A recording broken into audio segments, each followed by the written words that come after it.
One of your other athletes that I wanted to talk about was Roman Khrennikov. Mm-hmm. We've seen the name at the top of the leaderboards for a few years now, but we've never seen him at the CrossFit Games themselves. We've seen him compete against the big boys in Dubai before and at the European regionals and some big events there, but we've never seen Roman on the floor at the CrossFit Games. So for people wondering, can you give us a little information about that? Yeah, it's not a regular person in Russia doesn't just walk into an embassy and get a visa to travel to the United States. It's a lot more complicated than that, and the politics of that I am not even I'm not the best person to explain it. But the gist of it is that you can travel from Russia. The Russian government will grant you the clearance to. But then it's up to the country you're traveling to accept you, the immigration over there or the homeland security over there. And for some reason, Roman hasn't been able to prove that he is not going to return again to Russia. That's the justification for him not being granted a visa to travel to the United States. It's because they don't believe that he will return back home. And that's the justification. This is something that once you apply and get a denial, it seems to be a reoccurring theme that you're denied again and again and again, regardless of the proof you have for something different. We were we were quite confident this year that he would get the clearance. And there was a different reason for him not getting the clearance this time around, because with every year that has passed, Roman has become more popular. He has learned more words in English. He has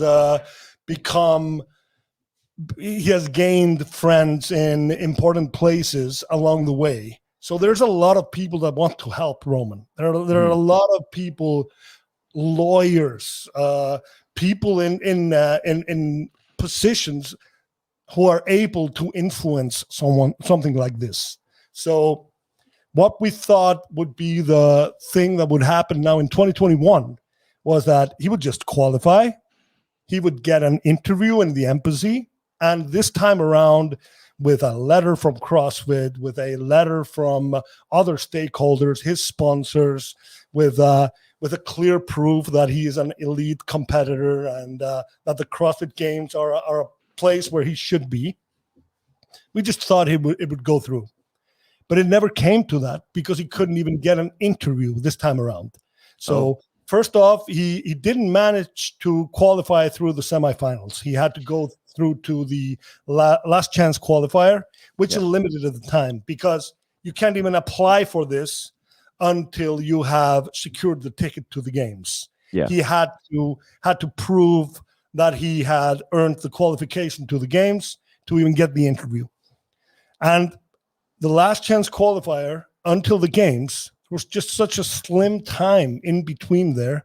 And even though he would have been able to get an interview, he was allowed to go to Kazakhstan or the Ukraine or any of those old Soviet countries. He didn't have to go only into the embassy in Russia. He could go to another one, but he couldn't get an interview anywhere. One of the reasons is COVID. It just completely disabled the way these things operate, so it made it so much harder. But still, within the time frame, you just couldn't get the interview. So it hasn't even been tested since he got the necessary paperwork and all the help.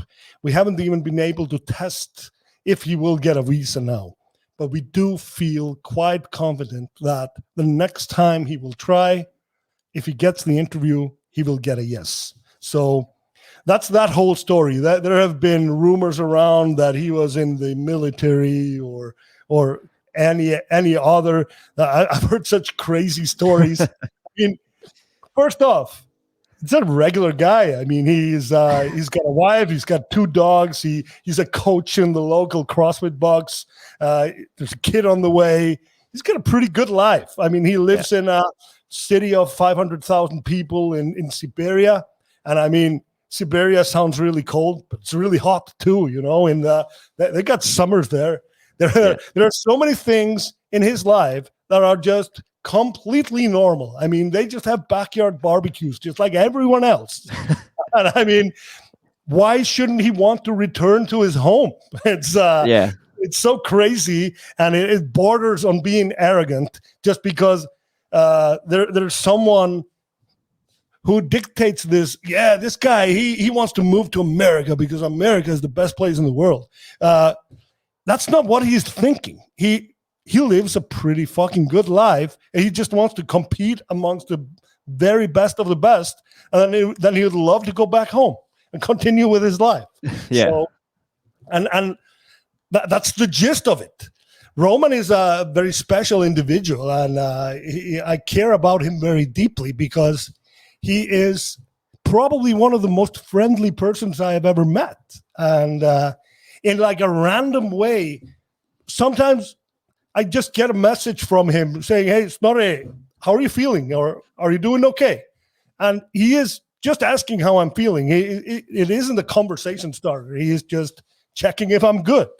So he's my only friend that does that without another agenda. And it may be a Russian thing or not, but I mean, it's definitely something that I take to heart.